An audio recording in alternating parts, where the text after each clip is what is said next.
Bienvenidos a Esperanza Vence, donde la Esperanza vence. Welcome to Esperanza Vence, where hope wins. Today we're using a new deck that I was gifted. I've cleansed and blessed it, and thank you so much, Raymond, for the deck. He gifted me this on the full moon in Aquarius at Christmas karaoke. We just got two jumpers, Eight of Pentacles and the Hierophant.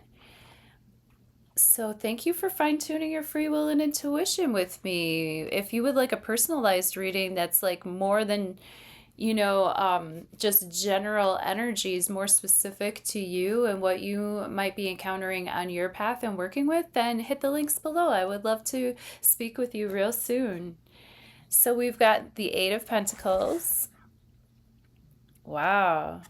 And we've got the Hierophant. The Eight of Pentacles is get a job energy, go to work energy, and the Hierophant is be normal, do what you've been told. So let's see what the book has to say about this. We have a companion book, of course, that goes with this card deck that came in this gorgeous box.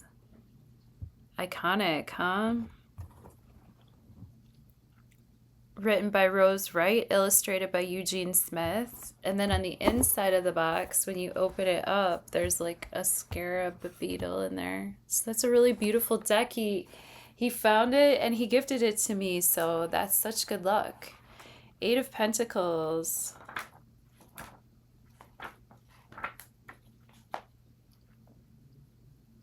What does it say for the Eight of Pentacles?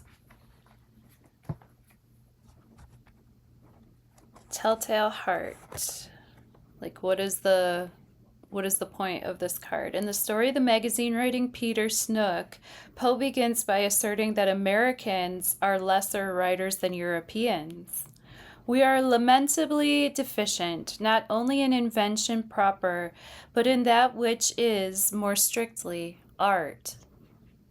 But magazine writing is much more than an essay. Poe incorporates it into a story called Peter Snook that doesn't exist outside of his essay. Poe's story within a story motif is a feat that only the most skilled writer could manage, thus falsifying the essay's purported thesis that American writers are lacking talent.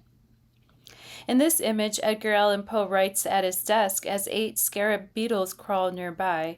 The energy of the 8 is associated with scholarship, concentration, and ambition. The image's earth tones symbolize solid foundations, which pentacles represent. Wow!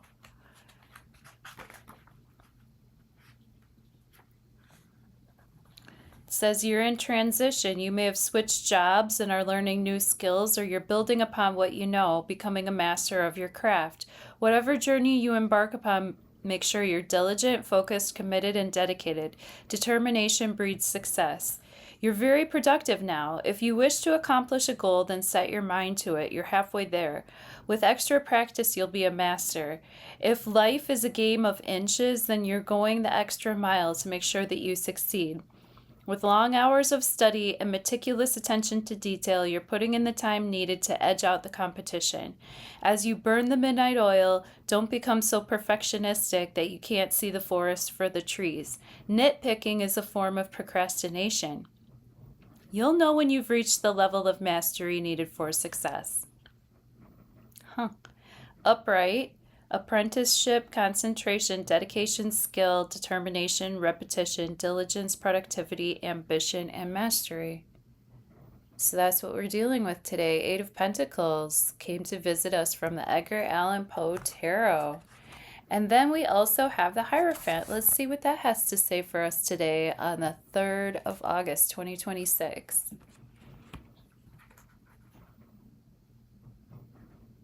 Those were our jumpers. So, you know what? I'm going to pray before we get to the Hierophant. I'm going to pray really quick.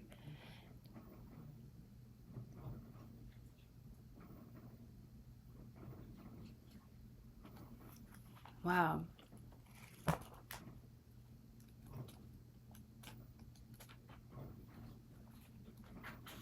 The Hierophant. Oh, wow.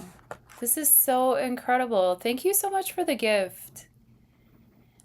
In some words with a mummy has been enshrouded according to the rituals of his ancient Egyptian religion and placed in his tomb.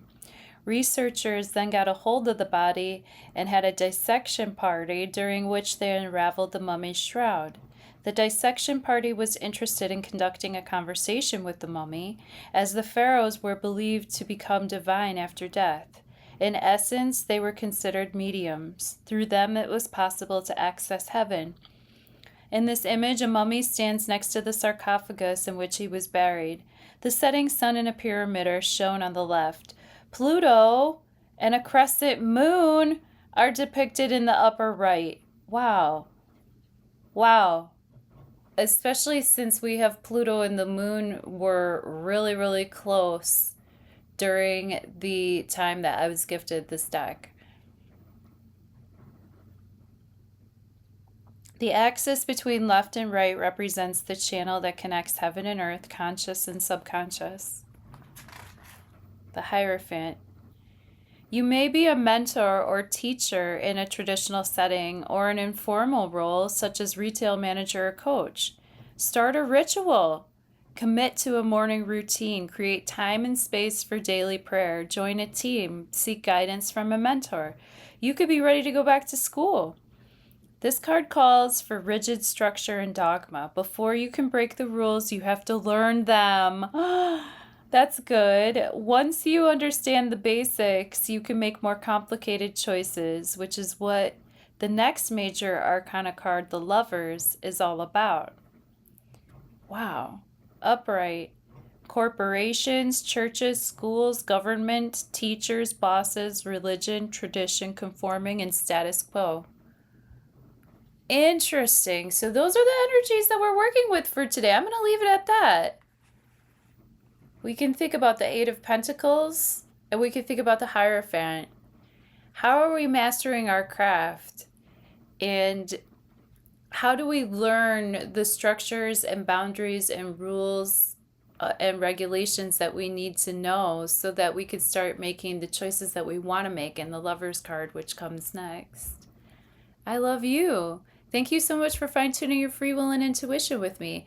Stay tuned. We'll talk about the astrology for today in just a moment. Okay, Moon is in Aries today, making a trine to Jupiter, moving into a trine with the Sun. Moon in Aries can make people be a little bit more active, a little bit more reactive rather than responsive or pensive. There may be an element of impatience involved, especially because we also have Black Moon Lilith squaring with Saturn retrograde in Aries. So we've just sort of got a lot of action in Aries, and then Chiron is stationing retrograde to go back into Aries. So there's a lot of focus on Aries themes: war, aggression, fire, ammunition, strategy, but it's not necessarily, it's having the ideas, it's having the fire, it's having the spark of the strategy, but it doesn't necessarily mean that things get done or that things get done the way that we are planning for them to get done. Mars is still squaring off with Venus. Mars in Gemini means that there's probably two directions that were being pulled at once. And so whereas Venus is, as I keep calling her, the good nurse, the Red Cross, the one going in to actually help the wounded, to be of service, Mars in Gemini is thinking of two different strategies to push towards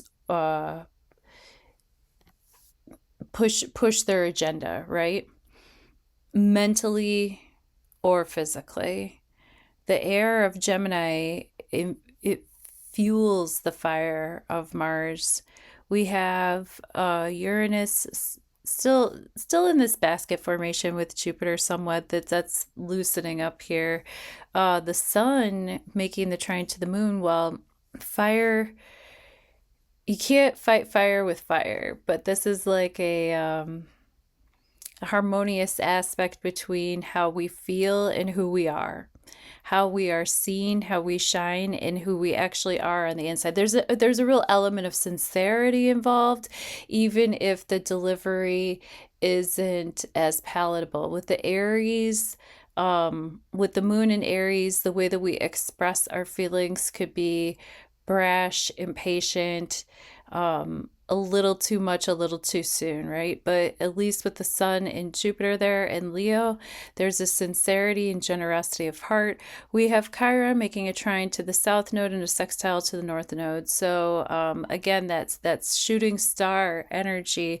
The star only shoots as far as we're willing to heal our poverty consciousness wounds and heal how we feel no matter what the world around us is doing.